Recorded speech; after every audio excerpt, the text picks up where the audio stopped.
The concept of letting go and what that really means.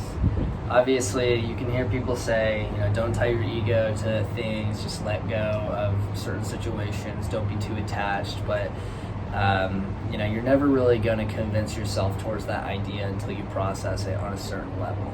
So what I do is every time I'm in an external circumstance, I reflect, think about how I can establish this concept of letting go, having this nice balance of a positive ego, but also ego less, and where should my attachments lie and where should I be connected. And with this new environment, it's the general consensus that this sales environment I'm in now with this company is very fast paced, a lot of hard work, a lot of high quality work. You have to use your brain. You're taking a lot of tasks. It's a lot of workload. So just a stressful environment that many would consider. And basically, in order to not feel that stress and be suffering throughout the process, I've let go of that. I detached my ego. And I kind of come to this concept of what it would mean to be dying. And obviously that's super extreme. And I'm not saying to embrace, dying or want to die. But what I'm saying is if you truly accept and embrace, if you're at a point, if someone told you you're going to die in the next 5 days, and let's say you get to a place mentally where you truly embrace and accept that idea, to where you've come to terms and you've let go of life as you know it, and you're ready to transfer into this different phase that is death. I think that can be kind of liberating in some ways, and ironically, we always think of life and death as this huge contrast, but I think applying that aspect of letting go to our actual lives is going to ironically enable a livelier experience. So what I mean by that, with work, instead of getting stressed over my environment and my external, there's a plane coming, but it's not a big deal. Instead of getting attached to the growth that could be enabled at work and the success that could be created, I just identify what is happiness. What do I need to be happy, really? And that's just my family being protected, experiencing with them, that I can see them. And then also just being able to constantly grow in some way, shape, or form.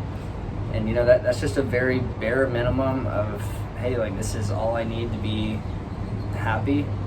And honestly, everything on top of that is just bonus. It's just a nice little, oh yeah, that's nice. But it doesn't get to my happiness at all. And I think that's a really important thing to define and come to terms with. And then at work,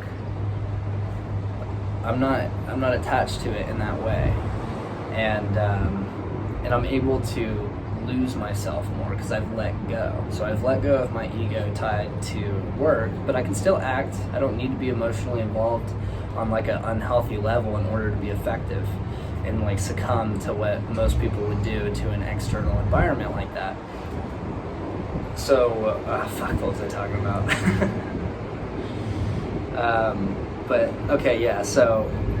So now that I'm not attached from an ego standpoint, now I'm able to really just, what drives is the growth, appreciating the growth gained from the experience. Like I said, everything's just bonus on top of here. This isn't my life. This isn't what I need to live life, but it does fulfill that appreciative growth experience. And so everything's bonus on top of that. And when that's your mindset and your ego is you have a nice management of how much ego dissolving you want to do and how much positive ego, maybe if I make a really high sale or something, maybe I want to give into my positive ego a little bit, get that dopamine rush, experience the high, but still not really be attached to it too much to where I can experience the bonus, but hey, I was happy the entire way. And when you're able to do that and just appreciate, so without the ego, you're able to look at something on an appreciative level a lot more in depth and a lot more purely and honestly. And it's almost in a way to where you're making yourself a part of that process that you're appreciating, or that idea that you're appreciating, because your ego's not kind of interfering with that. So at work, a lot of times I'm losing myself inside of the work. and it's funny because this whole concept of letting go. So I've let go. I've lost myself in work. I'm in that flow state, and I'm just living a livelier experience because of that. So yeah, that's just something that's been helping me with work, to maintain level-headed, not get depressed, and be sad with like the ups and downs that life brings. It's just really important to think about this type of stuff so that along the way you're happy. I feel like the more situations you're in where it's like, okay, I'll be happy when this happens, then it's going in a bad mindset direction. It's like, okay, I'm happy now let's just build on top of that. Like, get to the now first and establish that. I can argue that I think it's a lot wiser to make that very minimal, because then it's just not as complicated for how you live your life.